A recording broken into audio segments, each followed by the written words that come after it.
Pues yo soy Sonia Galina Tesaro, soy investigadora del Instituto de Ecología, donde llevo cumplidos ya 40 años de estar trabajando en investigación y como bióloga también tengo un esposo biólogo y 2 hijos biólogos también, o sea, es una familia de biólogos, pero que la hemos disfrutado mucho y me siento muy orgullosa de pertenecer a este instituto y estar aquí en Jalapa, que es un privilegio.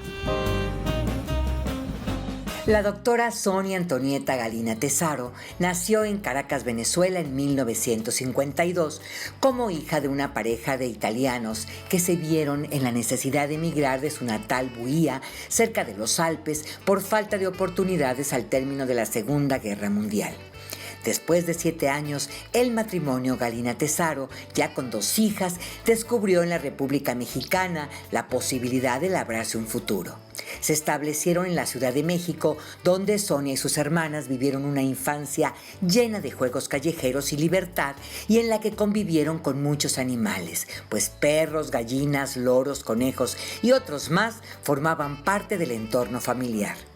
En 1975, Sonia obtuvo la licenciatura en Biología en la Universidad Nacional Autónoma de México, donde conoció a su futuro marido, Alberto González Romero, quien también estudiaba para biólogo, además que entrenaba el equipo de fútbol donde Sonia jugaba. En 1975 llegó a Jalapa a integrarse como tesista de licenciatura al recién creado Instituto de Ecología AC, Centro de Investigación CONACYT, con el estudio sobre la dieta del venado cola blanca en una de las primeras reservas de la biosfera, la Michilía, en el estado de Durango. Tema que hasta la fecha le ocupa, pues se ha dedicado a estudiar la ecología y comportamiento de los venados en distintas partes del país, principalmente en áreas protegidas, que ha tratado de promover para generar el conocimiento indispensable para su conservación. Sonia y Alberto contrajeron matrimonio en 1979. En 1980, Sonia Galina se convierte en ciudadana mexicana después de muchos trámites y de su matrimonio con el mexicano.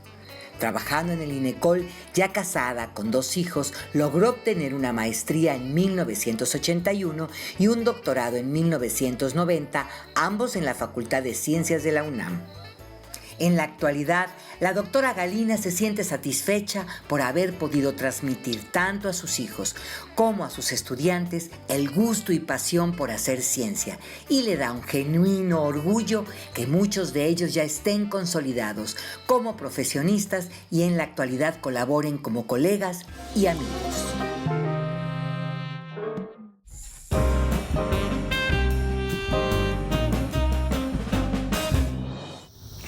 Hola, ¿qué tal? Nuevamente le doy la bienvenida a este espacio de perfiles y bueno, pues le invito para que me acompañe porque como siempre tengo una conversación que pretendo que se resulte súper interesante porque la invitada lo vale. Me da un enorme gusto recibir a Sonia Galina. Ella es una mujer pues muy estudiosa, Sonia. Estaba leyendo tu currículum y te has pasado la vida estudiando, pero además has tenido muy buenos resultados. ¿Cómo estás? Pues muy bien, gracias y gracias por la invitación y esta oportunidad. No, pues para nosotros es la oportunidad mayor porque podemos mostrar el talento que tenemos en el estado, que aunque tú no eres nacida en Veracruz, de hecho ni en México, eres venezolana de nacimiento. Sí. Pero estás nacionalizada mexicana. Sí. Entonces, mostrar el talento que hay y mujeres valiosas como tú, pues la verdad es que es nuestra tarea principal. Y entonces a mí me gustaría, ya que tocamos el punto, hablar un poco de por qué tu familia migra si eres nacida en Venezuela. Pues mis padres fueron de origen italiano. Ajá. Y después de la Segunda Guerra Mundial, debido a que no había trabajo y todo, ellos son del norte de Italia y tuvieron la invasión alemana. ¿De qué parte del norte? Es cerca de Venecia y de Udine, como a 100 kilómetros de Venecia. Sí. Casi en la frontera con Austria y con lo que era antes Yugoslavia. Ya. Entonces se ven casi obligados a migrar. Migran muchos italianos en esa época.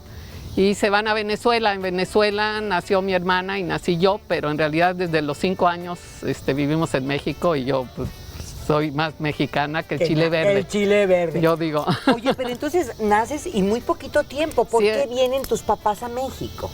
Ay, sí, no sé qué.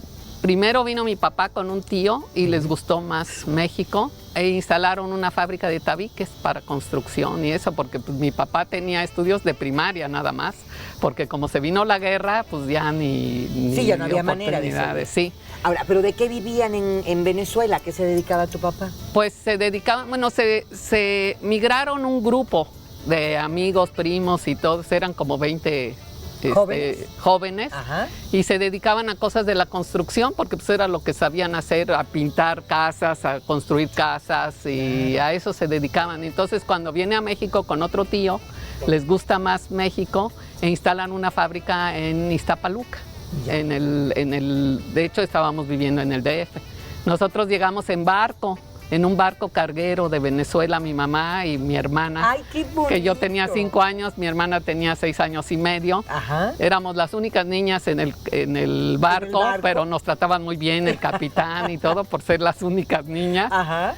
Entonces, ¿cuánto tiempo duró la travesía? 15 días duró la travesía de Venezuela al puerto de Veracruz, precisamente es donde pisamos tierra mexicana. ¿Y cómo recuerdas ese momento de llegar a Veracruz? ¿Cómo lo viste? ¿Qué sentiste? Bueno, pues yo estaba muy pequeña, no me acuerdo mucho.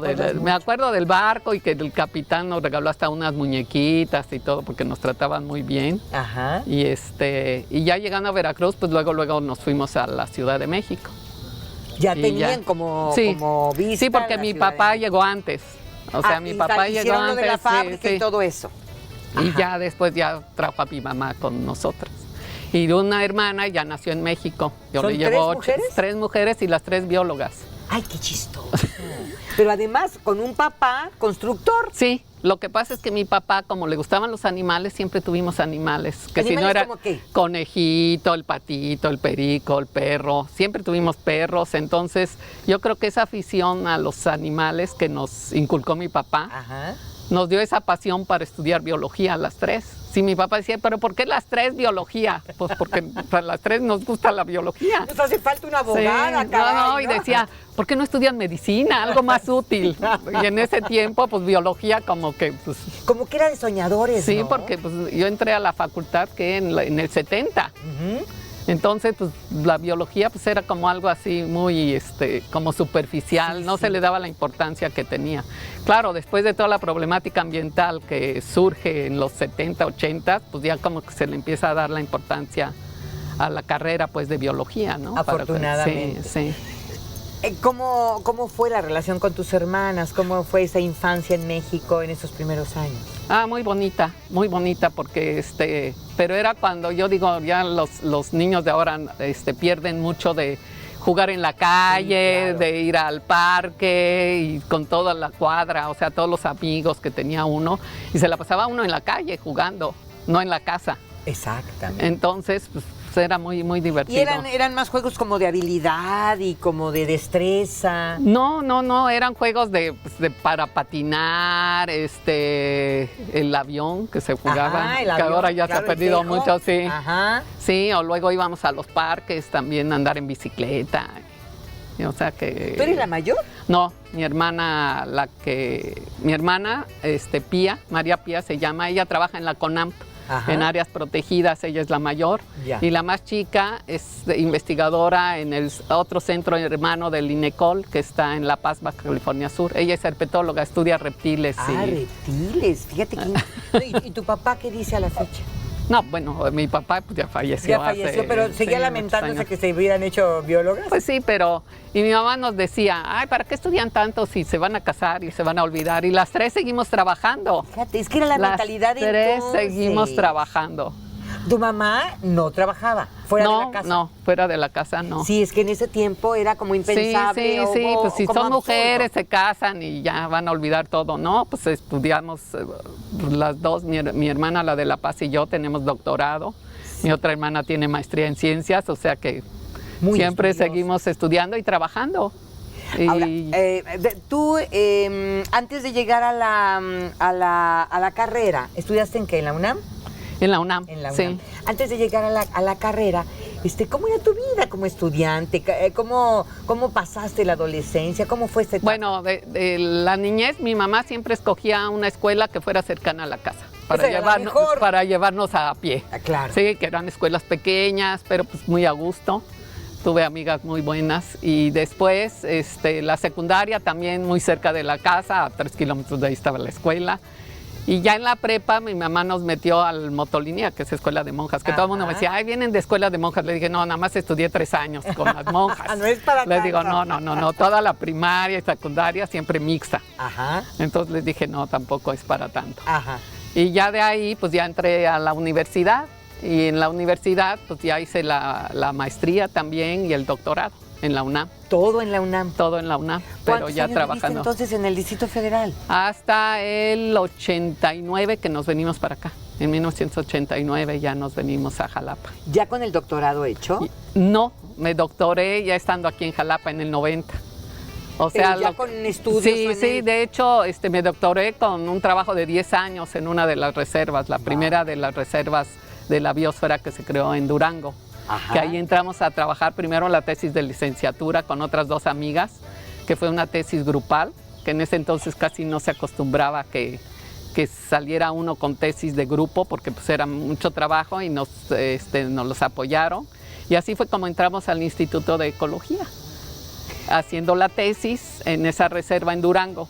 Y ya después yo le seguí otros 10 años monitoreando la población de venados. Yo trabajo con venados, llevo 40 años estudiando venados y digo que siempre me sorprenden, porque ellos no leen los artículos ni nada. Les digo, siempre hacen cosas de que uno no espera. Oye, entonces, y visto así, pues sí, efectivamente, aquel amor de la familia por los animales pues rindió sus frutos con el paso del tiempo, ¿no? Pues sí. Oye, y bueno, y ahora dime, ¿cómo pasaste la juventud? O sea, ¿qué te gustaba hacer? ¿Salir? ¿Qué bailabas? ¿Qué música tocaban en esa época? No, hasta eso no era reventada. No, pero no, ya lo sé. Simplemente. Pero no, casi no iba a fiestas y eso, ¿no? ¿En qué te divertías? ¿Cómo pasabas el tiempo? Pues iba al cine o con los amigos, pero así, fiestas. Bueno, en ese entonces, en la secundaria, eran tardeadas lo que había. Eran tardeadas, o sea que uno iba a las 5 de la tarde y a las 7, 8 ya se regresaba a su casa. Ay, y claro. ya con los amigos y eso, pero ¿No tranquila. Pues tampoco. ¿No? No. ¿A qué edad tuviste tu primer novio, te acuerdas? Pues ya terminando casi la facultad. ¿Cómo crees? ¿A poco de veras? Sí. Pues muy metida de plano en la escuela, Sí. ¿no? Y en la facultad luego nos metimos a jugar fútbol porque era en esa época fútbol femenil. Ajá, empezaba, Y entonces ¿verdad? hicimos un equipo ahí de biólogas y jugábamos ahí en la explanada de CU, Ajá. que incluso el árbitro era el de la biblioteca de la Facultad de Ciencias. Y jugábamos contra las químicas, contra las qué físicas. bonito. Y luego era divertido ir a los entrenamientos. Nos entrenaba el que ahora es mi marido, que en ese entonces era mi amigo nada más. Pero él también estudiaba... Biología, sí, él es de la generación de mi hermana, Ya, también ok. biólogo. Ajá. Y tengo 2 hijos biólogos, No, o sea, bueno, pues sí. entre biólogos toda la familia. Entre biólogos te Sí, veas. Sí. Ajá, y entonces eras parte de este equipo. Sí, y entonces nos entrenaba en un terreno baldío que tenía una de las amigas ahí cerca de CU. A las 7 de la mañana, eso sí, nos hacía unos entrenamientos de 3, 4 horas ahí. Y fue muy divertido ese tiempo. Esa etapa. Sí. ¿Era tu novio ya? No. ¿Eran no, amigos? No, amigos nada más. ¿Y luego cómo se hacen novios? No, pues ya después de la carrera. O sea, pasó mucho tiempo. Sí, después de la carrera ya me hice novio de él. De hecho, cuando casi entré al instituto, me hice novio de él. ¿Cómo se llama él? Alberto González Romero. Oye, pero antes de Alberto sí te echaste uno que otro novio, no me digas que no. Uno. Ah, no, pues muy poquito, la verdad, afortunado. Casi fue Pero uno. fue una suerte de que terminara él conmigo, y porque no, me ha ido muy bien con mi marido. ¿Sí? Sí, pues voy a O sea, cumplir. ¿valió la pena? Sí, 37 años voy a cumplir de casada. No, pues ya un largo matrimonio que ya casi están en peligro de extinción, Sí, te has dado sí, cuenta, ¿verdad? sí. ¿Cuántos hijos tienes? 2, uno de 34 años y el otro de 31. Ya no preguntó la carrera porque ya dijo que eran biólogos también. Biólogos. Uno está estudiando ahorita el doctorado ahí en el instituto y acabo de ser abuela.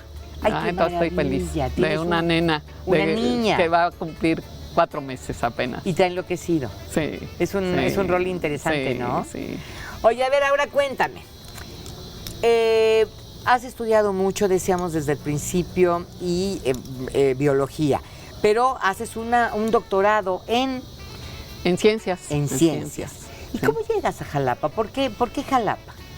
Lo que pasa es que nuestra institución, que fue un centro, bueno, es un centro CONACYT, se crearon 27 centros en un lapso corto. Cuando inició CONACYT en el 70, el instituto cumplió apenas 40 años. En el 75 se fundó el instituto. De los cuales tú has estado muchos. Sí, desde el 76. Sí, pues aquí tenemos ya más años que lo que pasamos Viviste allá. en otro lado, pues, sí. claro.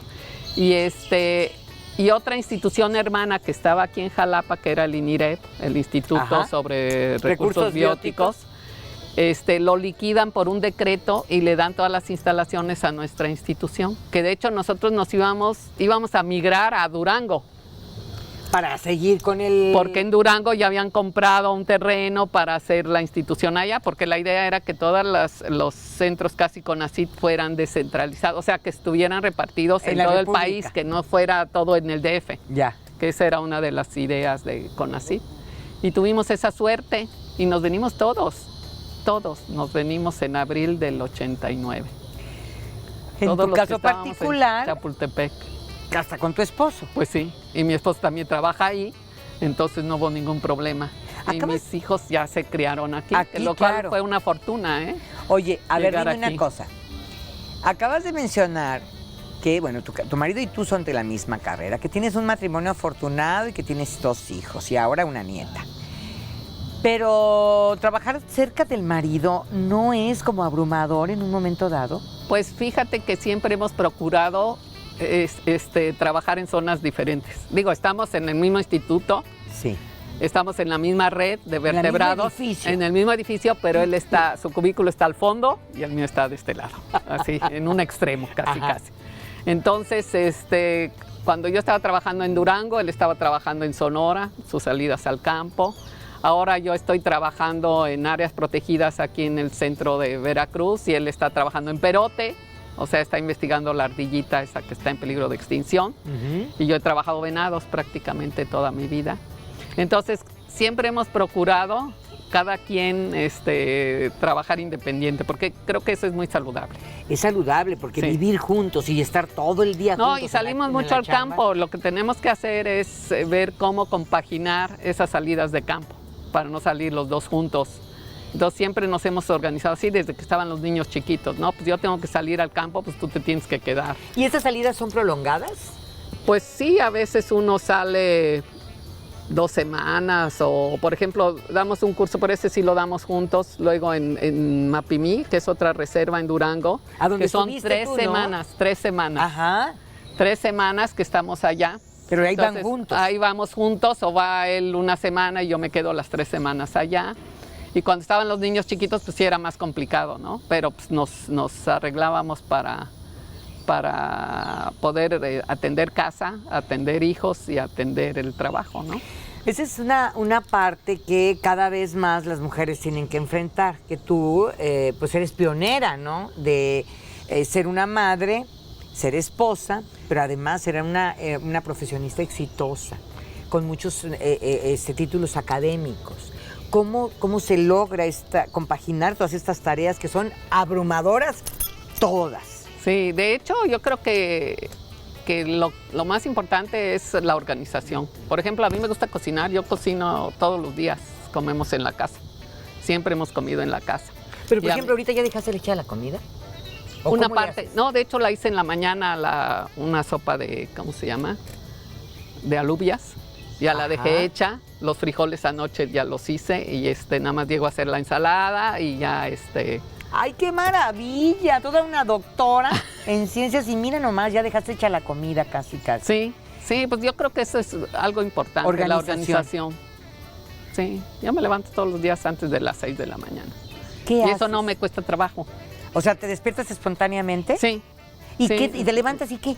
¿Te pones pues a cambiar ya? No, pues me pongo a hacer el café, eso sí, primero el café, le llevo a mi marido su cafecito, eso sí, siempre se lo he llevado casada, siempre tantos años. a su cama, porque luego me dicen que porque mi carácter es muy fuerte, que pobre de mi marido, le digo, ay, ¿por qué lo pobretean si yo lo trato muy bien? Le llevo hasta el café a la cama. Le digo, a ver, ¿a quién le llevan el café todos los días en la cama? Le digo.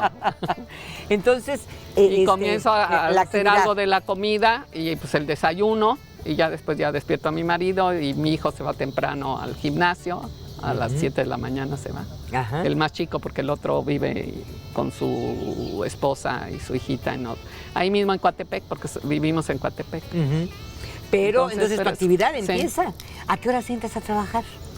A las 8:30 procuro estar en el instituto. Bueno, pero entonces a las 8:30 ya tuviste que, hacer el cafecito, la bañada, la arreglada, adelantarle a la comida. Sí.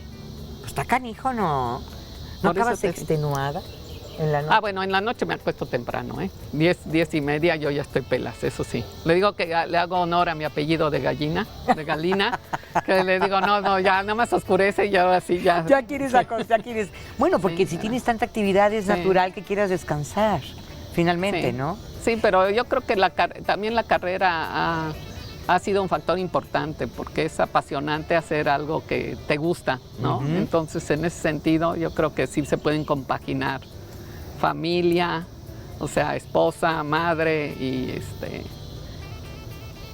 el trabajo. Claro. Que de hecho a mis hijos luego en las vacaciones nos los llevábamos al campo, ya sea mi marido que salía o yo, aprovechábamos y nos los llevábamos al campo. Y una tía, la hermana de mi marido dijo un día, ay, pobres niños, ya llévalos a Disneylandia o algo en vacaciones. Y se me acerca mi hijo chico que tendría 8 o 9 años, me dice, no mamá, no le hagas caso, ustedes síganos llevando al campo. No, pues de ahí el amor por ellos, Pues sí. de ellos por la Sí. biología también, ¿no? Sí.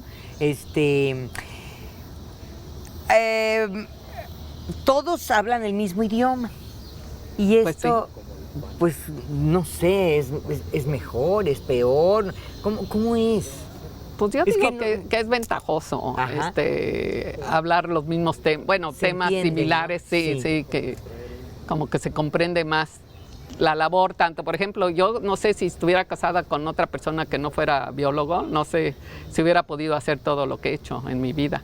Seguramente que no, porque aparte, pues hay comprensión, porque Sí. sabes que tiene que ir a hacer una estancia, como tú dices, una salida, o ¿cómo llamas al Sí, campo? salida de campo. Salida de campo, sabes que tienen que ir porque tú lo haces también, ¿no? Y entonces hay que entenderlo y hay que...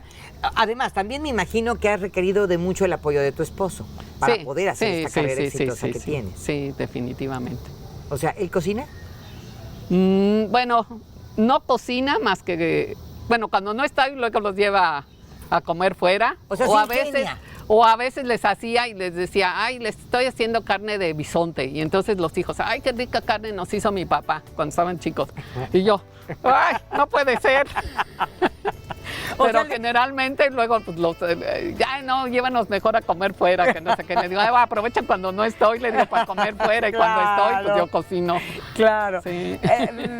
Una buena relación de 4 biólogos en un hogar. Vamos a seguir descubriendo diferentes aspectos de la vida de Sonia Galina. Volvemos.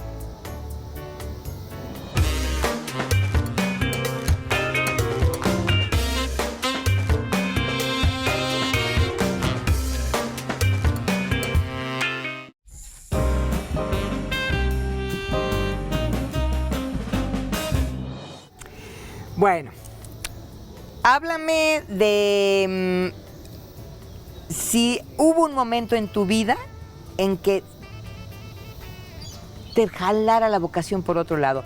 Te puedo decir por qué te pregunto esto, porque recién entrevisté a José Bazán, él es escultor, y empezó por estudiar, aunque sabía que le gustaba el modelado y todo esto, empezó por estudiar medicina. Hizo una parte de la carrera. Y en un momento dado dijo, no es esto lo que yo quiero, y dejó todo y se fue por otro lado. ¿Algo similar pasó contigo? ¿En algún momento de tu vida no pensaste en dedicarte a algo más que fuera la biología? No, desde secundaria. Tuve una maestra de biología muy, muy buena. Yo creo que eso también me motivó mucho a estudiar biología. Yo desde la secundaria yo dije, yo voy para bióloga. Y cuando mi hermana decidió, la mayor, de estudiar biología, mi papá decía, pues tú escoge otra carrera. Le digo, ¿y por qué voy a escoger otra si yo quiero ser... No, no era como un trauma, ¿no? Y yo, no, papá, eso es lo que me gusta a mí, porque si mi hermana quiere estudiar eso, pues allá ella, pero pues yo no voy a dejar lo que me gusta porque mi hermana lo está haciendo, pues, Sí, y además claro. es muy rica la carrera de biología, tiene muchas vertientes. Y a las 3 siempre nos ha gustado salir mucho al campo. Y mi mamá decía, pero ¿por qué no pues están en un laboratorio tranquilitas en lugar de estar? Siempre dice, estoy pensando, una anda en Oaxaca, la otra se fue a Nuevo León, la otra la tengo no sé dónde. Dice, siempre me tienen con el corazón. Y nosotros, mamá, pues ¿qué quieres si es lo que nos gusta? Claro. Pues sí. Y para ella a veces es difícil de Pues entender sí, también. pues sí, sí, porque pues sí se angustiaba cada salida que hacíamos, ¿no? Porque pues... Y luego donde salíamos no había manera, bueno, en ese entonces no había celulares, no había nada, entonces tenían que esperar a que uno regresara en 15 días y a ver cómo regresaba, ¿no? Sí, ha de haber sido una presión tremenda para tus papás. Sí. El hecho de no saber dónde están sus hijas. No, y de hecho muy chistoso, cuando yo salía a la Michilía, que está en Durango, la reserva, Ajá. generalmente temblaba en el DF.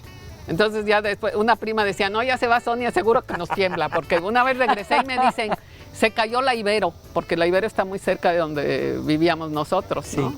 Que estaba en la campestre de Churubusco y nosotros vivíamos en la Prado Churubusco. Y yo le decía, ay, no, no creo. No, sí, ven a ver cómo quedó, que no sé qué, fue un temblor, pero pues se cayó la Ibero. Y yo, ¿qué? Ya todo el mundo tenía temor cuando Sí, te ibas. Y en el 85, y el día antes yo me fui a España, a una estancia. Y había dejado a mi hijo de 11 meses con mi mamá, Madre de mi vida. que iba a ser una estancia de 45 días y lo cumplí. Así, con Pero angustia qué y todo. difícil, ¿no? Y luego mi marido se había quedado con el hijo de 3 años.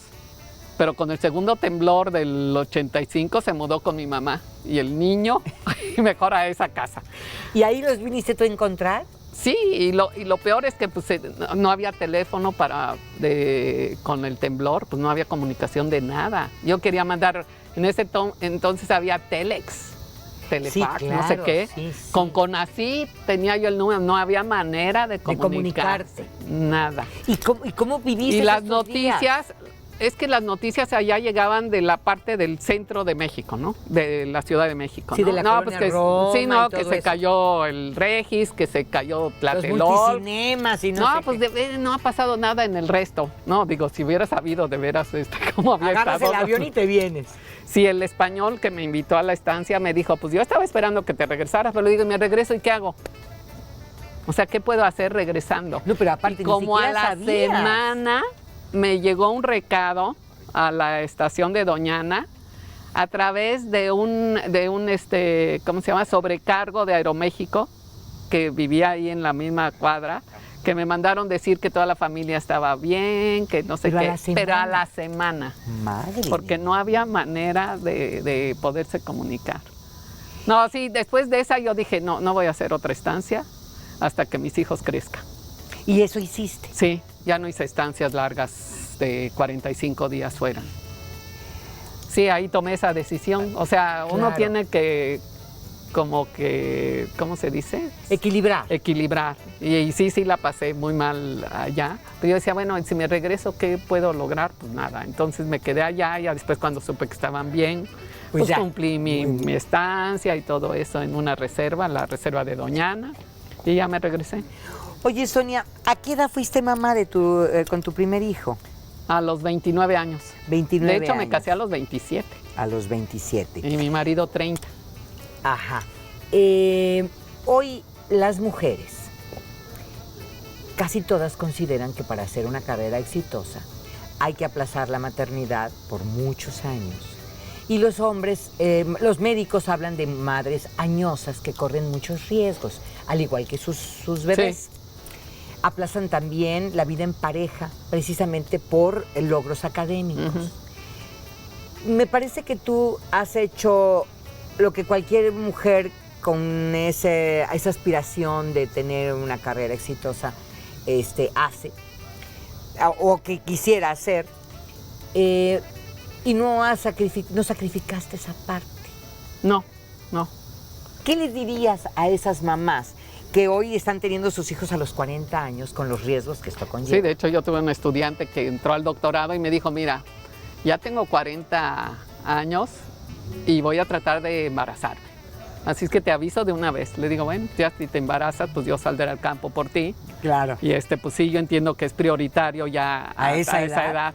Y se tardó embarazó 4 años en embarazarse. O sea, se embarazó de 44. Casi prácticamente terminó el doctorado. Claro, se tituló ya con la bebé de 11 meses, pero tardó 1 año más en titularse, pero bueno, logró eso. Y fíjate que yo he tenido estudiantes que luego que se han embarazado y, ay no, ya no puedo salir al campo. Yo hice un viaje a la Unión Soviética con 4 meses y medio de embarazo de mi primer hijo. Y fue una estancia de 2 meses y medio allá. Mi mamá estaba prendida de la lámpara. Porque pobre dijo, de tu mamá, ¿cómo la te vas a sufrir? ir embarazada y a la Unión Soviética? Porque en ese entonces era la Unión Soviética. No, pues la cortina de hierro. Era así, que de hecho nos tuvieron que dar, ¿cómo se llama? Visa para cada república que visitamos, 7 Claro. repúblicas, para ver cómo manejaban ellos las reservas de la biosfera. Porque yo estaba ya encargada de la Michiliac, la reserva mexicana, entonces queríamos ver cómo hacían ellos todo. ¿Cómo tomar modelos? Sí, y me fui con otra compañera que era la encargada de la otra reserva de Mapimí, 2 meses y medio. Mi ginecólogo me dijo, ay, mira, tienes un embarazo normal, no tiene por qué pasar nada, al contrario, lo traes adentro, puedes viajar más fácil que si lo trajeras Claro, afuera. Entonces dije, bueno, pues me voy. Y ya me fui y regresé de 7 meses y medio ya. Bastante gorda porque sí, le entraba a las papas y todo allá. 7 kilos subí en esos 2 meses. No me digas eso. Y luego entonces, ¿cuándo tuviste, en todo el embarazo, cuántos kilos subiste? 12 kilos, pero casi me los eché todos allá. No, y luego quedé de verme con mi hermana y mi marido. ¿Allá? En Roma. Ajá. De regreso de la URSS. Ajá. Con mi amiga. Entonces quedamos de ver, y ahí tampoco había celulares. Te hablo del 81, no había celulares. Entonces quedamos de vernos en la Fuente de Trevi a las 5 de la tarde tal día. ¿Y qué pasó? Y llegamos y estaba así de gente. Yo dije, no nos vamos a encontrar. Le decía a Maru, a mi amiga, le digo, no nos vamos a encontrar. Yo con una panza así. Y de repente lo veo bajar así unas calles y le digo, ¡ahí están! Dice, oye, ¿qué lo leíste o qué? Porque estaba así de gente y yo dije, nunca me imaginé que esposa. Le digo, ahí viene, que no sé qué, y ya le corrí. No, pues 2 meses y medio que no lo veía. Qué bonito. Y ya estuvimos ahí 15 días en Italia con los parientes que tenía yo en el norte de Italia. Ajá. Reconociendo a la familia. Sí. Oye, cuando uno platica, uno que ya rebasa los 40, para decirlo así suave, y platica estas historias, a los jóvenes les cuesta un poco de trabajo imaginarse esos desencuentros que pudieron haberse dado, por ejemplo, Sí. en este caso de la cita en la Fuente de Trevi Sí, a tal hora. Te digo, no Y había por manera algo no sí. llegas. ¿Y qué pasa? Eran desencuentros que a veces marcaban hasta la vida. ¿No es cierto? Pues sí, sí. En este caso, Porque- bueno, lo viste bajar, tu radar de esposa te ayudó Sí, y se porque lo vi. encontraron. Y nos encontramos. Y Oye, yo decía, y si no nos vemos, ¿qué vamos a hacer? Porque pues ahí Claro, sí. ¿cómo te localizabas? No había manera. Difícil de imaginarse eso para los jóvenes que hoy viven pues con la tecnología y te localizas en cualquier momento y, Pues y en cualquier lugar. Pero volviendo al punto, hablábamos de que para ti la maternidad, el matrimonio, no significó ningún obstáculo. Fuiste paliando todo Sí. eso y finalmente fuiste una madre pues relativamente joven, a los, ¿qué? ¿30 años? No, 29. 29. El primer hijo, sí, y el otro a los 3 años. A los 3 años, o sea, una mamá, pues... No, y de hecho le pregunté a mi ginecólogo, oiga, ¿cuándo es el momento para volverme a embarazar? Que no sé qué, ¿cómo considera usted? Dice, mire, cuando el primero ya sepa decir y no use pañales, pipí, popó, en ese momento se me embaraza. Dice, porque antes se me vuelven locas las mamás con 2 de pañales y no sé qué. Y así Oye, más pero tranquilo. qué clara la orientación, ¿no? Entonces, se Cuando llevan ya hablas- 3 años, se llevan 3 años. Y excelente, Sí, ¿no? sí, Aparte, tienes varones Sí. que dicen que del mismo sexo es Sí, la pareja. es que sí es cierto adecuada. eso. Yo también siempre lo he dicho. Es mejor del mismo sexo. Tienes menos problemas. Porque e incluso tener un hijo solo no lo recomiendo. Porque ya teniendo el segundo, O sea, se pelean, juegan y todo, pero siempre se hacen compañía. Sí, claro. O sea, tú dices Sí. los hijos únicos. Sí, los que ahora hijos hay únicos, ¿eh? yo no lo recomendaría, ¿eh? Porque ahí sí tienes que tener más atención. Claro. Más atención que no cuando son dos, que luego ya juegan juntos, te digo, se pelean y lo que sea, pero siempre van a tener la compañía del hermano. Claro. O de la hermana, si son dos niñas, pues mejor, ¿no? También. Sí, y entonces te facilita, yo digo que te facilita la vida, el que sean Pues, del mismo sexo. Fíjate que yo tengo niña y niño. Bueno, ya no son ni niña ni niño, ¿verdad? Son hombre y mujer. Pero sí, la pareja dispareja. Tuve. También es una buena experiencia, pero sí creo que en parte tienes razón en cuanto a que si el hombre va al taekwondo, a la niña a lo mejor le gusta la danza clásica, ¿no? Y ahí, ahí viene la... Sí, los juguetes, Sí, las claro. recámaras, pues en la misma recámara pueden estar los dos. Sí, claro. Hasta que sean adultos, casi, Sí, casi, sí. ¿no? Pero yo te gano en una cosa. Tú no tienes una niña. Ahora tengo nieta. Que claro, ahora tienes una nieta. ¿Cómo se llama tu nieta? Minerva. Qué bonito nombre. Minerva. Sí. Qué bonito nombre. Entonces ahí voy a disfrutar ahora la Sí, nena. seguramente vas a poder comprar vestidos y moños. Sí, que no hice con nosotros. Claro. Hablaste que has dedicado parte de tu vida a la investigación de los venados. ¿Qué dirías de los venados? ¿Qué es lo destacable de los venados? Mira, comencé precisamente con la tesis de los venados porque los venados el venado cola blanca sobre todo en México es la especie más importante desde el punto de vista cinegético, o sea, de cacería, y es el que da muchos recursos. Sin embargo, no había trabajos hechos sobre la ecología, la biología de esta especie. O sea, cuáles son, cómo están las densidades de las poblaciones, qué hábitat utilizan, por qué utilizan una cosa, cuál es su comportamiento. Entonces fui estudiando todo eso y ahora de hecho, y generalmente lo hice en áreas protegidas, fíjate, los estudios a largo plazo. O sea, 10 años de estar monitoreando una población para entender qué es lo que pasa con Claro. esa población. A ver, permíteme que nada más que te interrumpa en esto. Estos estudios a largo plazo implican que tú cada cierto tiempo viajes Sí, ahí y hagas sí. estos estudios Sí, de y hagas estancias los de monitoreos, campo. sí. Muy Y bien. vayas 20 días y hagas el trabajo y luego regreses. Todo depende de qué estás trabajando. Por ejemplo, con el venado bura en Mapimí, estuvimos desde hace 4 años trabajando, poniéndoles collares de radiotelemetría para hacer el detectarlos. seguimiento. Entonces ahí cada 2 meses había que salir para hacer los monitoreos de 24 horas para saber qué está haciendo el animal. Entonces íbamos 4 personas y nos turnábamos 12 horas una pareja y 12 horas la otra pareja. Vigilando. En 2 estaciones simultáneas para localizar dónde estaba el animal mediante triangulación y saber qué estaba haciendo, si estaba comiendo, si estaba echado, porque con los collares, estos de radiotelemetría, tienen un sensor de actividad y podemos saber si el animal está echado cuando el número de bips que emite son muy bajos o cuando son muy altos es que el animal anda comiendo. Ya. Entonces, y sabemos exactamente dónde está. Entonces, así podemos entender los lugares que escoge él para comer, los lugares para estar echado, cómo se desplaza, qué área es la que utiliza en 24 horas para hacer sus actividades, etcétera. Entonces, ahí salíamos cada 2 meses y estábamos 10 días más o menos, 10 a 20 días allá. Muy bien, pero te interrumpí. Entonces hacen estos estudios muy profundos de cómo se manejan, Sí. de cómo Y en áreas protegidas porque ahí tenemos como que la seguridad de que no nos van a matar los animales, o sea, hay mucha seguridad para hacer estudios a largo plazo. Pero es fiel esta información, es decir, si están en áreas protegidas son unas condiciones determinadas, sí. si están, Sí. no sé cómo le llaman al resto, cuando no son áreas protegidas. Bueno, pues el resto, pero si tú sabes cuál es el comportamiento del animal, sí puedes saber qué es lo que puede estar sucediendo en otra parte. Ya. Y entonces también estuvimos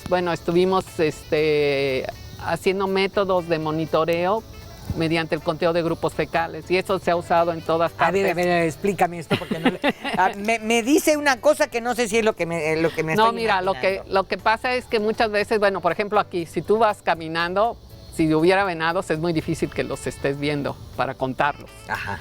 pero dejan los grupos fecales, Sí. o sea, unas bolitas así en grupo. ¿no? Sí, su popó lo Sí, van dejando. sí. Y eso lo puedes estar tú, mediante transectos, hacer el conteo y tratar de hacer una estimación de cuántos venados hay en la zona, sin necesidad de verlos. Ya. Y ese método lo puedes aplicar en todas partes, prácticamente. Entonces, lo que se usa ahora en las unidades de manejo y aprovechamiento para saber cómo están las densidades de los venados para poder aprovechar una parte de esa población. Ok. ¿Hay muchas especies de venados en México? En México tenemos 4 especies. La cola blanca y el venado cola blanca, que más o menos se distribuye en todo el país, con excepción de Baja California, de la península. Ajá. Luego el venado bura, que está en la península de Baja California y noroeste del país, o sea, en Chihuahua, Sonora, Chihuahua y Coahuila, más o menos. ¿Bura? Venado bura. Bura. le ¿Esa llaman. qué diferencia, por ejemplo, con el cola blanca? Ese venado es más grande, Ajá. acostumbra a ser más gregario, o sea, encuentras más- grupos, por más ejemplo, en grupos. Mapimí hasta de 20 individuos juntos. Sí. Y y tiene distintas cosas en cuestión de comportamiento. El venado cola blanca se llama cola blanca porque cuando está asustado levanta la cola y esponja los pelos blancos. Entonces eso lo pueden ver todos los congéneres Sí. y salir huyendo porque hay Exacto. algo de peligro. Mientras que el venado bura no lo hace. Tiene un parche blanco y la cola con una puntita negra. Ujú. Y entonces, el desplazamiento es distinto. El venado cola blanca corre cuando está espantado, mientras que el bura salta así. Ah, Y le gusta los sitios empinados porque tiene más facilidad de subir un sitio saltando que corriendo. Pero ese nada más, básicamente está en el norte. En el norte, Muy sí. bien. ¿Cuál otro? Y luego, en el sureste, tenemos 2 especies que les llaman temazates, que son venados chiquitos así. Y está el temazate rojo, que viene desde Tamaulipas, toda la costa del Golfo y la península de Yucatán. O sea, Tabasco y Sí. todo eso. Ajá. Y el temazate gris, que nada más está en la península de Yucatán. O sea, Campeche, Yucatán y Quintana Roo. También chaparrín. Sí, un poquito más grande que el rojo. Y esos son de zonas de bosques de selva, Ya. selvas, de bosques tropicales. ¿Todo se come? ¿El venado? Sí. De hecho, lo consideran muy importante como subsistencia, como animal de subsistencia, sobre todo en el sureste. En el sureste. Porque los matan para comer, ahí no como trofeos. Claro. Sí. ¿Cómo ve una persona como tú, que ama los animales, que ha estudiado tanto sobre ellos, este tema de la cacería como deporte? Mira, bueno, yo no soy cazadora, pero respeto a los que sí son cazadores deportivos, que no le toman ventaja al animal para irlo a cazar. O sea, me tocó ver una vez en Durango que llegaron unos cazadores zacatecas, iban con un guía y decía, llevo al guía nada más para que me regrese, no para que me diga por dónde tengo que ir. O sea, Sí, yo ya, quiero ya. ir a buscar el venado y si lo encuentro, O sea, en las mismas condiciones. sí, de día, no de noche que tienes lámparas y puedes luego cazarlos. Sí, que son ventajas. Sí, ¿no? de hecho ellos estuvieron una semana y no cazaron ni uno porque no les gustó ninguno de los que vieron para trofeo. Y se fueron muy contentos. Entonces ese sí es un cazador deportivo. Ahora, los venados sí se pueden aprovechar siempre y cuando no excedas un número de individuos de la población. O sea, ¿estás refiriéndote a la cría de venados para negocio?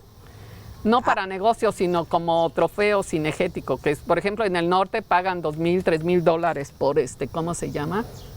Por un trofeo, por un venado que tenga astas grandes y no sé qué. Entonces, pues sí es un negocio para los que tienen ranchos cinegéticos o unidades de manejo. Claro. ¿Sí? Y entonces lo ideal aquí es que si tú sabes más o menos qué densidad de venados tienes, puedes extraer un 10% de esa población y al siguiente año se va a reponer. Claro. O sea, el chiste es eso, no sobrecazarlos. ¿Están en peligro alguno? Pues no hay ahorita en peligro de extinción ninguna de las 4 especies, aunque sí ha desaparecido en muchas áreas. Por ejemplo, hicimos un trabajo aquí en el centro de Veracruz, desde Perote hasta la costa, en 19 municipios, ya solo queda en 5 municipios el venado cola blanca, y antes había hasta Perote. Y nos comentaban hace 60 años que no hay venados acá. O sea que... Por la tala, pero le digo, claro. no es nada más la tala, es la cacería furtiva. Es así, la cacería furtiva sí hace daño, porque cazan durante todo el año, hembras, crías, machos, lo que sea. A todo le van. Esa sí ¿cómo se dice? Sí perjudica a las poblaciones y las desaparece en ciertos sitios. La cacería cinegética es nada más en una sola temporada, que es cuando están en celo los Cinegética machos. es la de que vienen Sí, para buscar el trofeo. El trofeo. Sí, sí. ¿No te lastima mucho eso? Bueno, te digo, yo no lo haría, pero bueno, es más bonito verlos vivos que muertos, les digo, cómo les gusta, pero pues cada quien, ¿no? Pero... Al ratito nos hablas, vamos a ir a una pausa. A ver, ¿nos puedes hablar de cómo vive el venado? Sí. ¿Sí? Volvemos.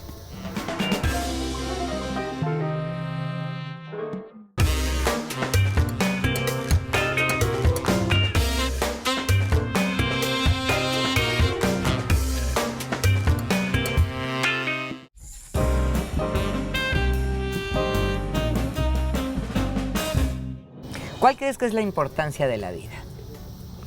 Disfrutarla. ¿Cuál es tu recuerdo favorito? Ay, pues es que tengo muchos. Pasar los domingos con mi familia. ¿Cuál es tu mayor debilidad? Tal vez el que no me aguanto las cosas y las digo directamente y a muchos les molesta.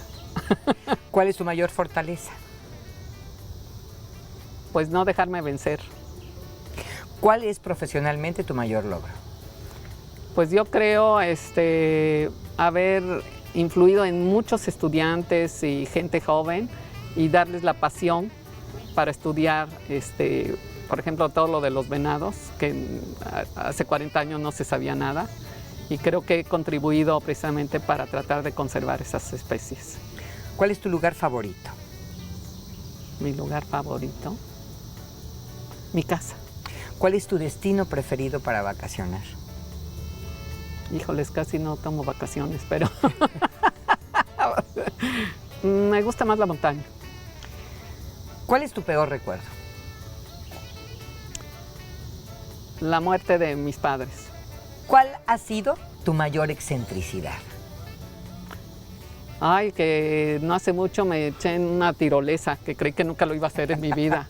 Y hace como 3 años, en un congreso en Chile, me fui con una hindú y nos echamos 4 tirolesas. Que yo dije, ay, ¿qué ando haciendo aquí, Dios mío?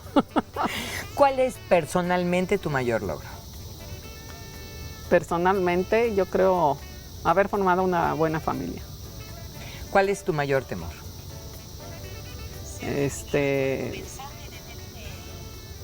Pues tal vez la muerte, que llegue, o sea, yo quiero que llegue una muerte rápida, pero no sé qué voy a hacer. O sea, la raya, ¿dónde la tenemos? ¿Cómo viven los venados? ¿Cuáles son sus hábitos? Mira, los venados en general se consideran como animales crepusculares, les dicen, porque acostumbran tener más actividad las primeras horas de la mañana y las últimas horas de la tarde. Cuando atardece. Noche, sí. Ajá. Nada más que si es muy perseguido el animal, se vuelve más nocturno. Ah, claro. Se vuelve más Pues se nocturno. protege, ¿no? Sí. Y bueno, por ejemplo, de un ciclo de 24 horas, pues pasa que será un 20% comiendo y el resto casi descansando o moviéndose un poco. Descansan mucho porque son rumiantes, o sea, comen. Y tienen que acostarse a... Pero hacen mucho ejercicio también, ¿no? ¿No corren mucho? No, si no estás... No, van caminando, caminan. Por ejemplo, el venado bura en Mapimí, nos ha tocado ver cómo consumen las flores del locotillo, que es una planta que en la época más seca da unas inflorescencias rojas. Y el venado hasta se para así de patas para alcanzar y comerlas. Y hicimos un estudio para ver análisis bromatológicos para saber cómo era la cantidad de proteínas y carbohidratos. Si tiene pues buena cantidad de proteínas y de carbohidratos. La florecita aquella. Sí, pues le da energía. Claro. Y además, uno pensaría que los venados, como rumiantes, comen cualquier cosa que es verde y no, son selectivos. Ellos escogen qué comer y de las plantas que ellos escogen qué comer, resulta que unas tienen alto porcentaje de proteínas, otras no tienen mucha proteína, pero tienen muchos minerales, lo cual es muy bueno para sus huesos y para las astas. Solo los machos tienen astas y las cambian cada año.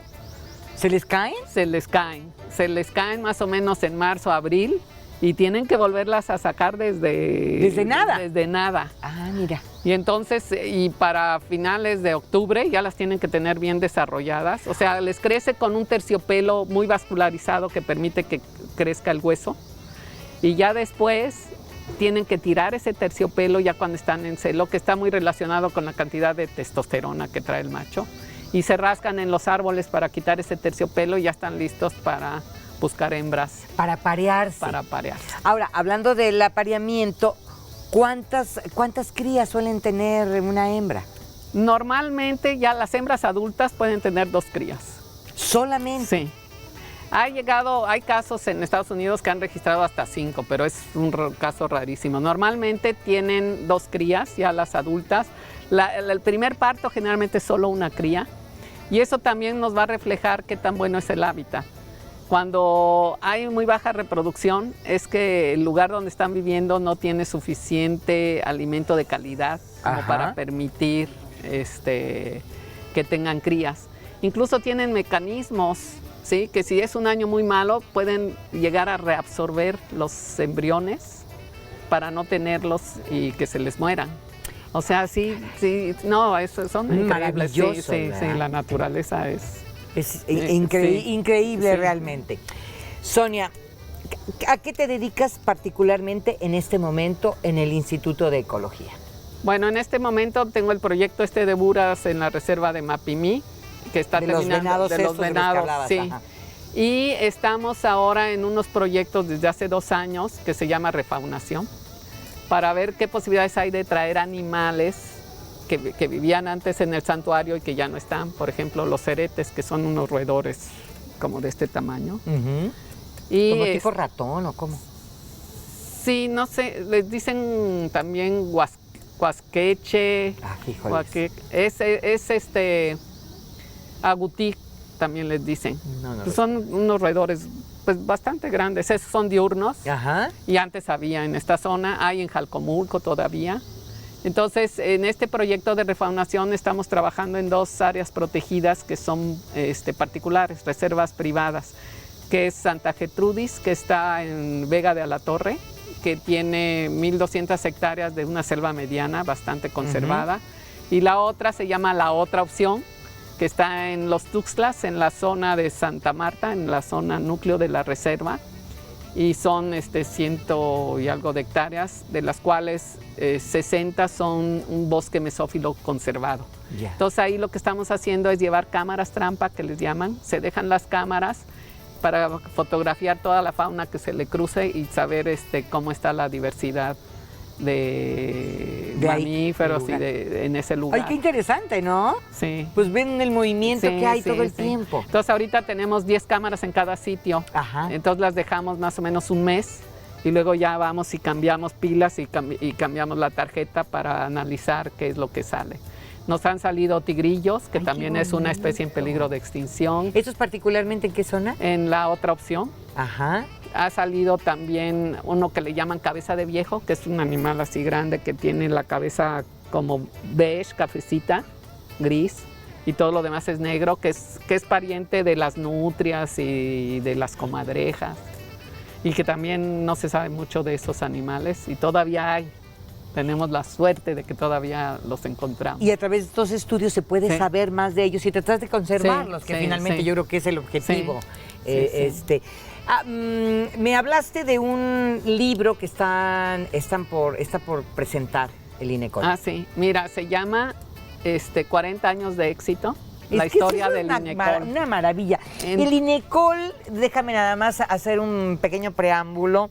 El INECOL es el Instituto de Ecología que tenemos la fortuna de tener aquí en la carretera Jalapa-Coatepec desde hace, ¿cuántos años? Pues desde el 89. Desde el 89. O sea, 27 años. Y es una institución que brilla con luz propia, es la realidad. Y brilla no solamente en nuestro país, sino a nivel internacional, porque además el lugar donde está es particularmente interesante, bonito y rico. Y entonces esta institución de gran prestigio está por presentar este libro. Ahora sí, cuéntame. Este libro, cuyas autoras son Imelda Martínez y su servidora, lo que quisimos hacer es dejar plasmado precisamente todo lo que ha tenido que pasar la institución para llegar a lo que está. La historia. La historia. Y sobre todo para los jóvenes que creen que ya llegan a una cosa que ya está lista. Somos como 400 personas las que trabajamos ahí. Y empezó increíblemente con 10 personas.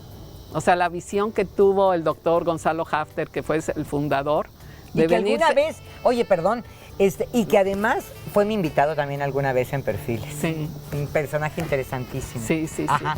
sí. Y gracias a él, con ese grupo, o sea, yo creo que la visión que tuvo de hacer una institución con este calado, que ya a nivel internacional es reconocida. Sí. Y te digo, somos más de 100 investigadores, más de 100 técnicos y somos como 400 personas las que elaboramos ahí. Muy bien, pues una felicitación para toda la gente del INECOL. Además, yo quiero mucho al INECOL y quiero particularmente mucho a Martina Luja, que es quien dirige en este momento los destinos de esta institución. Sonia Galina, pues ha sido un placer platicar contigo, conocer a una mujer triunfadora de muchas formas. Tienes una hermosa familia, eres una flamante abuela. Y una profesionista reconocida, y ahora formas parte ya de estos 40 años de éxitos de la historia del INECOL. Yo te quiero agradecer muchísimo el que hayas venido aquí, que nos hayas abierto tu corazón, que nos hayas abierto tus recuerdos y que nos hayas hecho disfrutar con tu charla. Muchísimas gracias. Qué bueno, gracias. Que te vaya muy bien y muchas gracias. Y muchas gracias a usted que hizo favor de acompañarme. Y yo, como siempre, le recuerdo que lo espero en la próxima.